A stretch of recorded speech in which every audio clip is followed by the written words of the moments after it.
Audio क्लिपमधला आवाज माझाच असं संदीप क्षीरसागर यांनी म्हटलंय। त्या अधिकाऱ्यानं जमिनीच्या अनेक प्रकरणांमध्ये बदमाशी केल्याचंही संदीप क्षीरसागर म्हणाले। देशमुख हत्या प्रकरण उचलून धरल्यानं आता टार्गेट केलं जात असल्याचं संदीप क्षीरसागर यांनी म्हटलंय। देशमुख हत्या प्रकरण उचलून धरल्यानं मला टार्गेट केलं जात आहे असं बीडचे आमदार संदीप क्षीरसागर यांनी आरोप केला। तुम्ही धमकी दिली, मी पाहून घेतो असं म्हणाला, असा उल्लेख सुद्धा या सगळ्या नाही, तो माझाच आवाज आहे। मग अशा माणसाची काय आरती केली पाहिजे का? काय नेमका विषय का? हे अधिकारी ज्या पदावरती आहेत आणि त्या पदाचा दुरुपयोग करतात।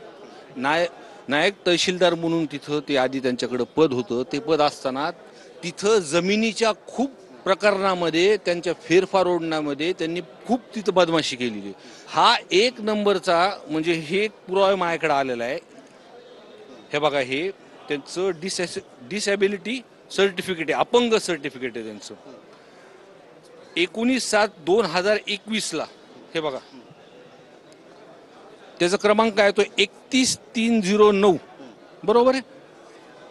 आणि त्या उलट म्हणजे हा क्रमांक हे तर रेकॉर्डवरती कुठं नाही, हा सर्टिफिकेट माझ्या हातात आले 30/9/2022 ह्याचा क्रमांक आहे 27। एकदम नंबरचा फ्रॉड अधिकारी। आणि अशा अधिकाऱ्यांना ह्याच पद्धतीत बोलावं लागतं, करून त्याच्यामुळे सर्वसामान्य लोकांची कामं होतील। एक महत्त्वाचा विषय यात असा आहे की देशमुख यांचं जे प्रकरण आहे ते तुम्ही लावून धरलं, त्यामुळे आता कुठेतरी संदीप क्षीरसागर यांना टार्गेट केलं जात आहे। बीडमध्ये नेमकं सुरू काय प्रश्न महाराष्ट्राला पडला? हे बघा, हाच विषय आहे की हे 1.5-2 वर्ष किंवा निवडणुकीच्या आधीचा विषय झालेला होता। तेव्हा ज्यांना हे करायचं होतं ते करून झालेलं आहे, पण लोकांनी मतदान केलेलं आहे, दुसऱ्यांदा मला निवडून आणलेलं आहे।